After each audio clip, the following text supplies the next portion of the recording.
kapatiran ay narito po sa Lamao Home Church upang magpamigay po ng ating mga leaflets.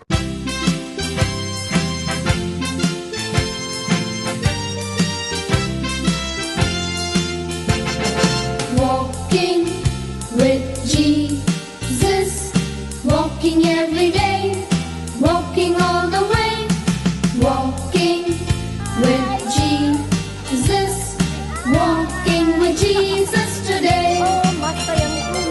Walking in the sunshine, walking in the rain, walking every day, walking all the way, walking in the sunshine, walking in the rain, walking with Jesus today.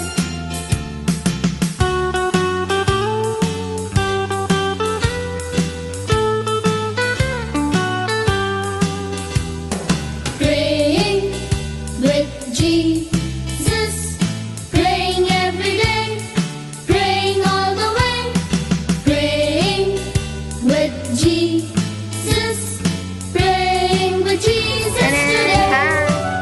Kaway po kayo Praying in the sunshine, praying in the rain, praying every day, praying all the way, praying in Magandang hapon po sa ating lahat. Kami po ay nakatapos na po sa pagpapamigay po ng ating libro sa Lamao. Ngayon naman po ay narito po si Sister Donna upang atin po siyang interviewin sa kanya pong experience sa pagpapamigay.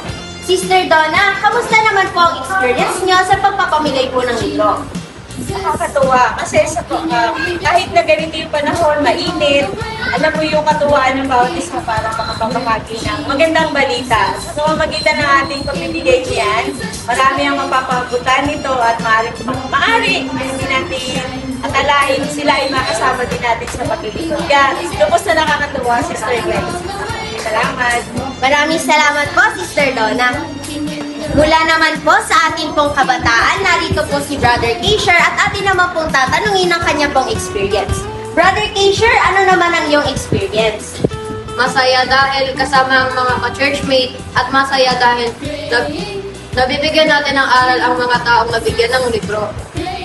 Maraming salamat po, Brother Keisher. At narito naman po si Elder Romy upang kanya naman pong i-share ang kanya pong experience sa pagpapamigay po ng libro. Elder Romy, maaari niyo po bang i-share ang inyong experience po sa amin? Kaya nabigay kami doon.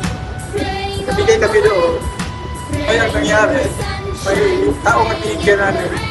Sabi niya, matagal na kami nag-hintay. Hindi pa kami famous na din. Tinanggap yung nilay ko magkatagas kanina. At gusto ko siya magbabag ng sabi. Kasi ito isang kumpara ng sabi niya.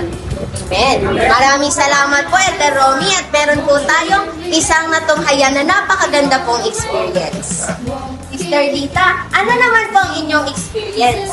Ay nako, yung grupo ko puro bata ang mga kasama ko. Pakiramdam ko, bata rin ako. Talaga naman, hindi ko naramdaman na ako may edad na sapagkat ang saya talaga kapag tayo sumaganap sa gawain ito. Amen! Maraming salamat po. Thank you, thank you! At kami po ay kumakain. Happy eating! Thank you, Kuya Jerome.